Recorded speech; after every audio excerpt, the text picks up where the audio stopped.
প্রধান নির্বাচন commissioner CEC AMM Nasir Uddin বলেছেন, এইবার আগের মতো কোনো পাতানো বা ম্যানেজড নির্বাচন অনুষ্ঠিত হবে না। তিনি জানিয়েছেন, আগামী ত্রয়োদশ জাতীয় সংসদ নির্বাচনে সকল প্রার্থী ও দলের জন্য সমান সুযোগ এবং ন্যায় বিচার নিশ্চিত করা হবে। সিইসি বলেন, নির্বাচন কমিশন ইনসাফ ও ন্যায় বিচারে বিশ্বাসী এবং সকল স্তরের অংশগ্রহণকারীরা কমিশনের কাছ থেকে ন্যায্য আচরণ ও বিচার আশা করতে পারবেন। তিনি আরও বলেন, পূর্বের মতো মঞ্চস্থ বা সংগঠিত ভোটের কোনো সুযোগ এবার থাকবে না। তিনি এই মন্তব্যগুলো 8ই জানুয়ারি বৃহস্পতিবার রাজধানীর আগারগাঁয়ে নির্বাচন কমিশন সচিবালয় প্রাঙ্গণে মনোনয়নপত্র বাছাই ও বাতিলের বিরুদ্ধে হওয়া আপিল প্রক্রিয়ায় বুথ পরিদর্শনের সময় সাংবাদিকদের জানিয়েছেন। সিইসির এই ঘোষণার মাধ্যমে নির্বাচন পরিচালনার স্বচ্ছতা ও প্রতিটি ভোটার ও প্রার্থীর বিশ্বাসযোগ্যতা বাড়ানোর আশা করা হচ্ছে।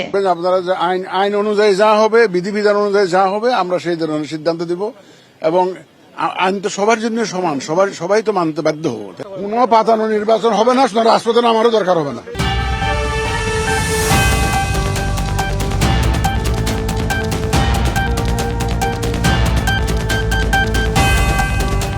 বিকেটিভি, যেখানে সত্য কথা বলে।